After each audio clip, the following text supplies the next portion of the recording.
Yom HaKippurim is the Radla, is the head that is not known and cannot be known. The head that is not a head. This is really the third head of Keter, up at the highest levels. And the first two heads are the 2 days of Rosh Hashanah. That's why they're called Rosh. So this third head, which is not a head, is actually the Malchus. Amazingly, it's the feminine that gets upside down, Hipuk. Same thing as Kippurim. The Malchus becomes a Keter Malchus. And this is what makes Yom HaKippurim like Purim. Yom, hey, that, Kaf, like Purim. Day that is like Purim. Why? Because Keter Malchus occurs on Purim also. Now, what are the two things that these days have in common?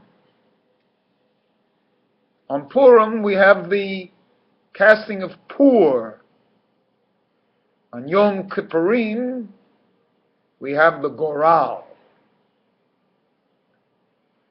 These are days of lots, lotteries, apparent chance, level of fate, above the idea of the intellect, above all knowledge and understanding and heads. The only heads here are heads and tails. The tail actually goes up and becomes the head. And that's what Keter Malchus is. What looks like Malchus is really Keter. This is the Radla, Yom HaKippurim, Adonai Hu HaElohim, that goes above everything else. The level of emunah, faith, that everything, even what appears like chance, comes from HaKadosh Baruch Hu. So I'll get into the specifics here of the Goral, of the Pur, of the dreidel on Hanukkah. These areas that look like chance are the highest areas. These are the highest, not beyond intellect. When we go past and through intellect, we get to these areas. These are the areas we aspire to understand everything and then just go. Rely on fate. Rely on your faith. That everything is according to your understanding, so you purify yourself to get a higher level of faith and fate. Notice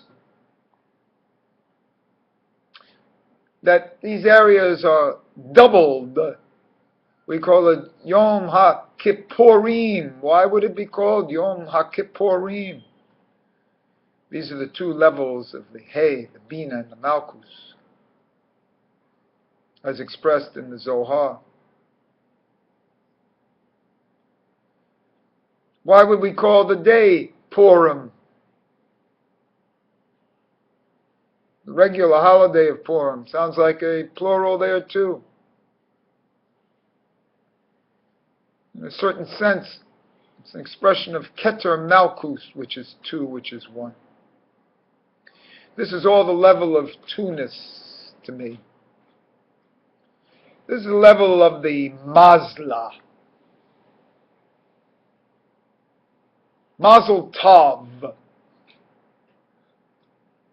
The area where, up there, as the expression of the iron, you can pull down another thread, another answer to your question, another outcome.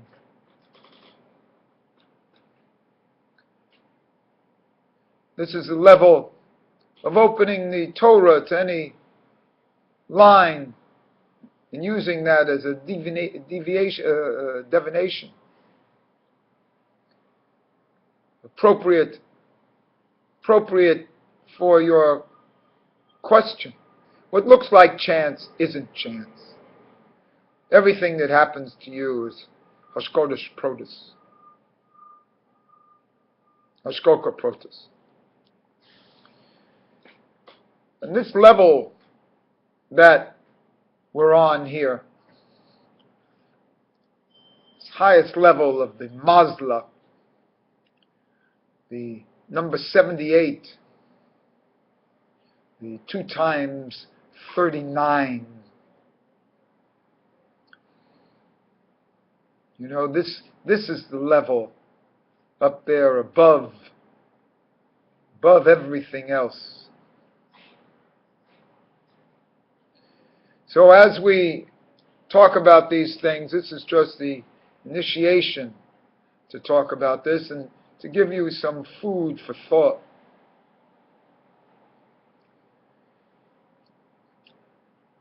How Yom Kippur comes after Rosh Hashanah, but it really is before Rosh Hashanah. It comes after, but then gets transported above it. This is echoed in the Rosh Chodesh and the Yom Kippur Katan that happens before Rosh Chodesh. In the individual months, Yom Kippur Katan precedes Rosh Chodesh, so that you start Rosh Chodesh with a new slate. Here on Rosh Hashanah, the Yom HaKippurim comes after, and then it's transported. But on the individual months, it starts off above it. Doesn't get transported because its real space is above it.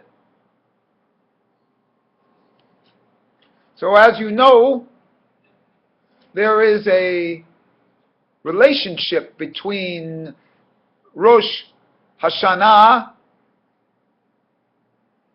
and the Rosh Chodesh, which makes Rosh Hashanah like a super Rosh Chodesh. And it makes Yom HaKippurim what it is, a Gadol, not a Yom Kippur Katan, but the essence, the Makor, the Irka, of all Yom Kippurim Katan that come before the month. One is always starting again. Notice that these months and these years are from the feminine. They're from the feminine because the moon is the Jewish people. It's from the feminine that gets crowned above the masculine.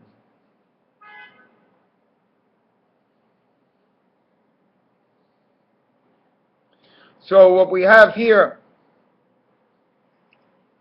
is that the feminine crowns the masculine The Malchus goes and crowns it had no light of its own, it crowns it. And we start off a new month fresh. We start off a new year fresh. So the 10th day is really a preceding day. It's really what we should have done before Rosh Hashanah. But as you know, there's no Yom Kippur Katan before Tishri. Why? Because we have it afterwards. And there's no Yom Kippur Katan before Heshvan. Quite frankly, because we had it in Tishri. So, also there's no fasting in Heshvan, something like that. So a lot of these things, there's a parallel here between the months and the year. It's all from the feminine. It's all from the crowning. It's all from the fluctuations. It's all from the changing. The moon changes. The moon has to do with the Goral and the poor and the fluctuation of chance.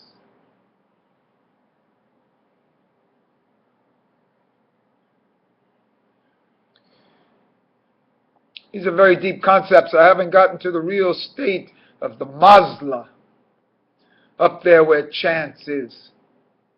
Mazel Tov. So the normative greeting of Mazel Tov is the big kahuna, the big deal, the real thing. Mazel Tov. After everything you do, everything you can possibly do, prepare everything, you still need Mazel Tov. Up there in the Mazla.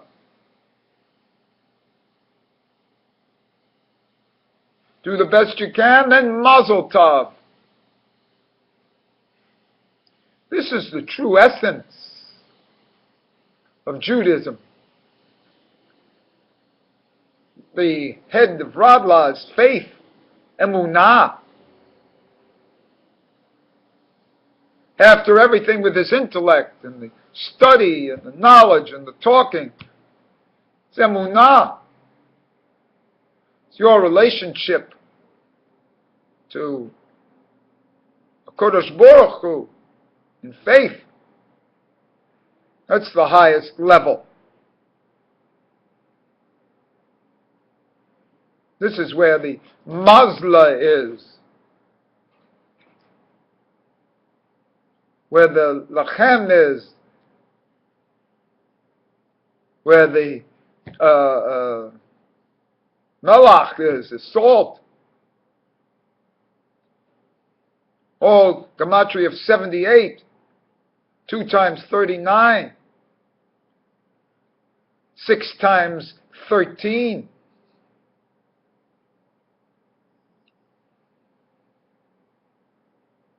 No? We'll be talking about these things, but this is where I wanted to start, about Yom HaKippurim.